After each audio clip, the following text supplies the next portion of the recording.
Gowri's cook ട്യൂബിലേക്ക് എല്ലാവർക്കും സ്വാഗതം. ഇന്ന് നമ്മൾ അവോക്കാഡോ ജ്യൂസാണ് ഉണ്ടാക്കാൻ പോകുന്നത്. ധാരാളം പോഷകങ്ങൾ അടങ്ങിയിട്ടുള്ളൊരു ഫ്രൂട്ടായത്.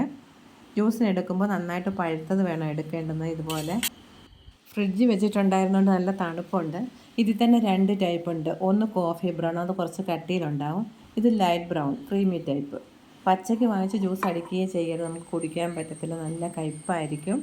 പഴുത്തത് മാത്രമേ ജ്യൂസ് അടിക്കാവുള്ളൂ. ഇതൊന്നും കളയരുത്.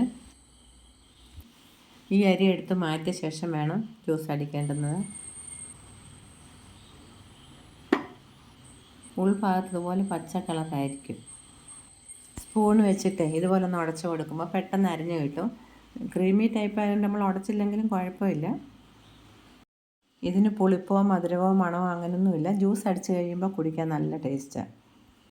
ഇതിൻ്റെ കൂടെ കാച്ചി തണുപ്പിച്ച 1 ഗ്ലാസ് പാലും അതേ ഗ്ലാസ്സിൽ തന്നെ തിളപ്പിച്ചാറിച്ച 1 ഗ്ലാസ് വെള്ളം കൂടെ ചേർക്കുന്നുണ്ട്. 4 ടേബിൾ സ്പൂൺ പഞ്ചസാരയ്ക്ക് പകരം തേൻ ചേർത്താലും നല്ലത്. വേണമെന്നുണ്ടെങ്കിൽ ബദാമും ഡേറ്റ്സൊക്കെ ചേർക്കാം. തണുപ്പിച്ച് വെച്ചിരിക്കുന്ന പാല ഒഴിക്കുന്നത്. ഇതിൻ്റെ കൂടെ തന്നെ തിളപ്പിച്ചാറിച്ച വെള്ളം കൂടെ ഒഴിക്കാം. പാലിൻ്റെ കൂടെ പച്ചവെള്ളം ഒഴിച്ച് ജ്യൂസ് അടിച്ചിട്ടുണ്ട്.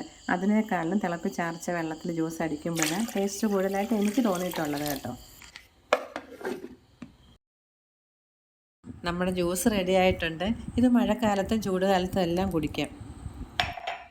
ജ്യൂസ് എന്ന് പറയുമ്പോൾ നമുക്കിതുപോലെ കുടിക്കാൻ പാകത്തിന് എടുക്കുന്നതാണ് നല്ല, ഒരുപാട് കട്ടി കൂടരുത്. ഇത്രയും ജ്യൂസാണ് നമുക്ക് കിട്ടിയിട്ടുള്ളത്. ഇപ്പോൾ തണുപ്പായതുകൊണ്ട് ഇതിലേക്ക് ഐസ് ക്യൂബ്സ് ഒന്നും ഇടുന്നില്ല. അവോക്കാഡോ ഫ്രിഡ്ജിൽ വെച്ചിട്ടുണ്ടായിരുന്നു. അതുപോലെ പാലും തണുപ്പിച്ചിട്ടുള്ളതായതുകൊണ്ട് ചെറിയ തോതിലൊരു തണുപ്പുണ്ട്. കുടിക്കാൻ നല്ലൊരു സുഖം തോന്നും. പിസ്ത ചെറിയ കഷ്ണങ്ങളായിട്ട് മുറിച്ച് ഇതുപോലെ ചേർക്കുന്നത് നല്ലതാണ്. മധുരം വളരെ കുറച്ചത് ചേർത്തിട്ടുള്ളത്. കൂടുതൽ വേണ്ടവർക്ക് ചേർക്കാം. കണ്ടിട്ട് അഭിപ്രായങ്ങൾ എന്താണെങ്കിലും പറയണം. താങ്ക്